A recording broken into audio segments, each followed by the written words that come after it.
Hello, guys. Welcome to another episode on hidden secrets in books.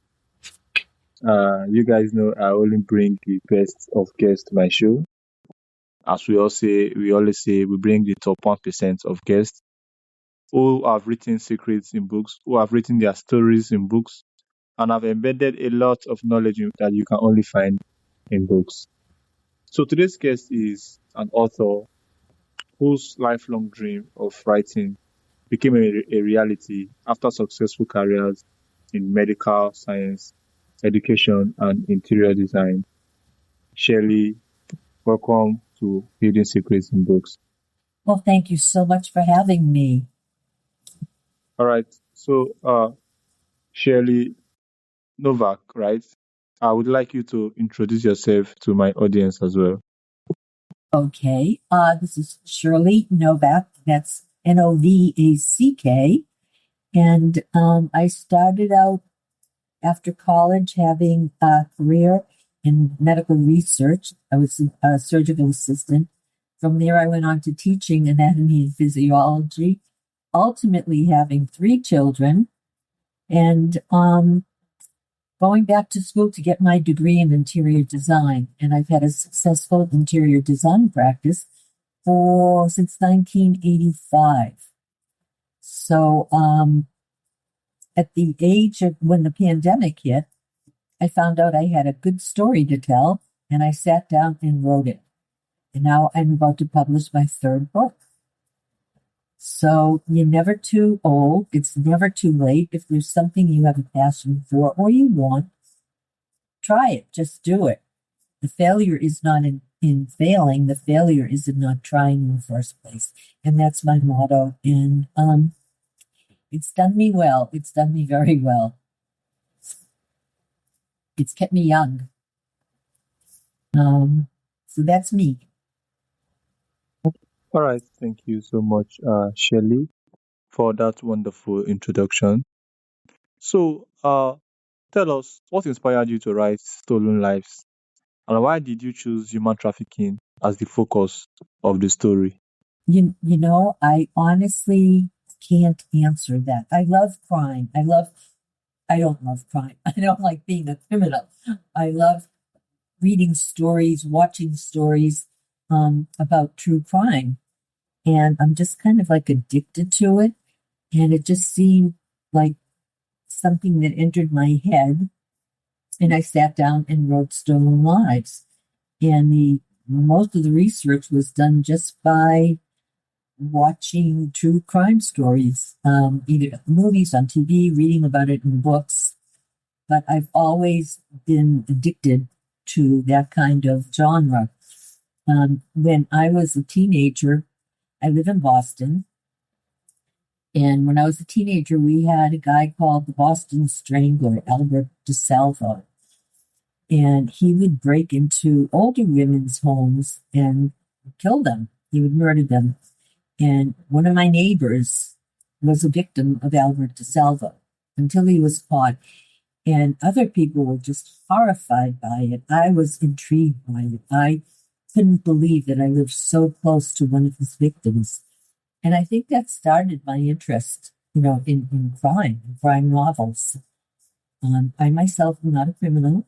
I've never, although I have been detained for being a terrorist. That was amazing because I don't look like a terrorist and I don't act like a terrorist. But for some reason, I was stopped because they thought I was a terrorist. But I knew I wasn't, so I got a good story out of that. Anyhow, that was how I think I ended up writing a book about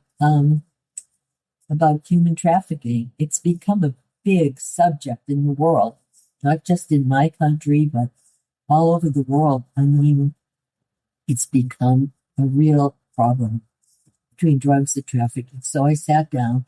I did not have an outline. I didn't know where I was going with it.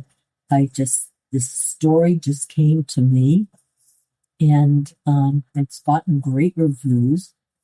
I left it with a cliffhanger, and so my 3rd book, which is coming out soon, will be the sequel to that. Then I think I have to write a romantic comedy because people are telling me they're getting terrorized by my stories.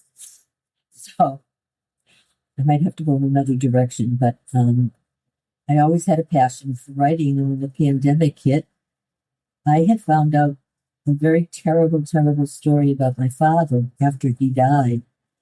And that was my first book, the story of ... And that prompted me to sit down and just stop writing. So the first book came out, and then I went on to the second. And I'm going to be 80 years old. No one can tell. I don't look it. I don't feel it. I certainly don't act it. But I was 75 when my first book came out. And, everyone says, oh, I'm just going to hang up and do nothing. That's not me. I've, um, I've always had a desire to do something and try to follow through on it. And I've been successful. I'm very fortunate. But when I found out, okay, hi, Dominic. All right, Shirley, can you hear Oh, me? I keep losing you. Can you hear me, Shirley? Okay. All right, so moving on. Yeah. What was the biggest challenge you faced while writing such an emotionally difficult novel? Um, you know, I felt like there was a hand guiding me. I never knew really where I was going with my stories, but I do, I'm what's called a pantser. I write by the seat of my pants. I do whatever research is necessary. In fact, when I wrote Stolen Lives, I was trying to do some research on human trafficking, and I ended up on the dark web. And I'm now listed on the dark web. I didn't intend for that to happen, but um, that was one of the downfalls. That was challenging. But other than that, I mean, I really had an easy time writing my book, and I did not want to self-publish, but I couldn't exactly go into Simon and Schuster or Random House and say, "Here I am. I have a book for you." So I researched. I didn't want to self-publish, and I found out there was something called hybrid publishing. And that's where you put a little money up front. This particular company did everything from soup to nuts, and they don't take a dime back. You have to pay for this, but it was very little money. And they don't take another dime until you've made your investment back. So I sent them a manuscript, and they said, "We'll call you in a few weeks." And they called me in 3 days and signed me. So I hadn't suffered. People who have written books tell me how long it takes to get it out there. In this particular instance, I sent out one manuscript, one query letter, and the book was on the shelves within about 8 months. After that, I started to be guesting on podcasts, and I was contacted by a traditional publishing company who asked me if they could follow me and possibly publish my next book. And I was thrilled because this was a traditional publisher. Well, he turned out to be a nightmare. I signed a contract with him. The book sat on the shelf for 8 months and did nothing. And when I called him on it, he said, tough, go somewhere else if you're not happy with me. And I did. So I looked up independent publishing companies, and I found one called Book Locker. I can't rave enough about this. If anyone has a book out there, they want to publish it, I would recommend. It's an independent publishing company, but their quality control and their customer service is beyond. It's fabulous. It's called Book Locker. It's owned by a woman by the name of Angela Hoy. And I sent them my manuscript for Stolen Lives. They signed it, and within 12 weeks, my book was on the shelf. And they're publishing my new book as well. So, honestly, I haven't had a difficult time. I feel almost guilty because it has all been so easy for me. I'm not saying the third book will be great, but I hope. I can only hope. And the name of that book is going to be Mr. Stone. All right. Thank you so much, Shirley. So, uh, tell us, you fulfilled your dream of becoming a published author later in life. What would you say to someone who feels too late to pursue their dream? It's never too late. If you wake up in the morning and you're breathing, it's never too late.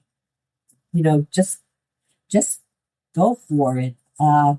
If it works out, terrific. If it doesn't, you've still succeeded because you tried. To me, the only failure in life is just not trying at all. If you try and fail, like I said, that's not failing. Failure is never trying to begin with. Um, some people actually can't get out of their own way, and that's sad because, I'm a pure example of reinventing myself so many times over. I haven't wasted a minute of my life, and I've fulfilled almost all my dreams. I'll never be a pole dancer at this point, but um, I'm loving where I'm at right now. I'm loving meeting people like you on podcasts, and I do book signings, and I do book clubs, and I'm having the best time of my life. And yeah, I'm going to be 80, and this to me is one of the happiest times in my life. I'm doing what I love and meeting great people. So I can only encourage people to get out there and just live your dream. It's never too late. All right. Thank you so much, Shirley. So, what surprised you most after releasing your book into the world and hearing from readers? Um, what surprised me the most is the reaction I've gotten from people. It's like, wow, you published a book. You were in the medical profession, you were an interior designer, you've done so many other things. Where did this come from? Because, basically, I wrote my first book during the pandemic, and no one knew that I was doing that. And I did it, and it came out, and now I'm known as, I will be a three-time published author. And people are surprised. But the best part that happened is my first book signing, people showed up that I hadn't seen since junior high. And that was, it overwhelmed me to see people that I hadn't seen in so many years. And that was a great thing to happen for me. And people calling me and telling me, you've been an inspiration. I think that's probably the most fulfilling thing that's happened so far is when people tell me I've inspired them to do something that they've always wanted to do. I had to give up skiing, and I didn't like that, but that comes with age and broken shoulders. So I had to find something to fill that gap, I guess. This is much safer. Sitting at my computer and writing is much safer than skiing into a tree, um, but I'm loving it. I'm just loving it. And I never thought, that this would be the best time of my life. As long as I'm physically able, I'm going to just keep writing. Well, I guess as long as I have my mind. Okay, thank you so much, Shirley. I have myself, I hope one day I can be able to publish my book so I can also be able to answer the questions you just answered. So, what advice would you give to aspiring authors like myself who are working on their very first novel? Do your research. Um, don't be afraid of using an independent um, publishing company. they're great. And I would just say, do your research, sit down and just write. It's only words on paper. You can always go back and change it if you're not happy with it. But the most important thing is to get the first paragraph down and make it a winner. Because when someone picks up a book, you want to get them into the book immediately. Don't wait like for the 40th page or the 50th page. And that was the best lesson I learned. The first sentence of the first paragraph is the most important one in the book. And you just want to get your readers to want to keep going and keep going. I know I personally don't like when I pick up a book and it takes 40 or 50 pages before, I like it. I try to make my books very exciting from page one, and people have told me that that's really the best advice I can give anyone who's trying to write a book. Keep them guessing, and just draw them in immediately. But don't be afraid to pick up a pen and paper or computer and just sit down and get those words out. When I wrote my book on human trafficking, I would come downstairs and show my husband the chapters I've written. And he would say, what goes on in your mind? What goes on in your head? Where did this come from? And I honestly don't know. I just, I guess I was more creative than I gave myself credit for. And one other thing, when I was in the 4th grade, I was 9 years old, and our teacher gave us a project to write a poem about spring. And he was so impressed with my poem, he made me read it to the entire school. After that, he took me aside and said, "Don't ever stop writing. Someday, I think you're going to be a great writer." And you know what? That stayed with me my entire life. His name was Mr. Willett, and I will never forget him, because it was his encouragement that made me feel that I had the talent to sit down and write a book or a story. I would help my kids with their term papers. I would always write, but I never published anything. So I feel a lot of gratitude to Mr. Willett for giving me the impetus to think I could write at 9 years old. And here I am 71 years later, and I'm doing it, and I remember him. In fact, he's the only acknowledgement I gave in my first book. But teachers I don't think people realize that, you can encourage someone as young as 9 years old, and it can last with them their whole life. Teachers are the best commodity that we have. If they're encouraging you and helping you understand yourself, there's nothing better than being a teacher, listening to a teacher, and respecting a teacher. All right. So here is my final question for you, Shirley. If you currently are writing the sequel to Stolen Lives, what can readers expect next, and what excites you most about continuing the story? When I first started writing Stolen Lives, human trafficking was not such a big issue. By the time I finished Stolen Lives, human trafficking was starting to become a big issue. And I didn't want to just end the book and have that be it. So I ended the book with somewhat of a cliffhanger, and the book that's coming out now is the sequel to that. And I felt that the story just had to continue to be told, because now that the whole Jeffrey Epstein thing has come out, it wasn't out at the time, but human trafficking, drug trafficking has become such a killer, such a problem. And the suffering that some of these young people have to go through, it made me just want to keep going and get this story out. Even though it's fiction, I'm sure there's a lot of fact behind it as well.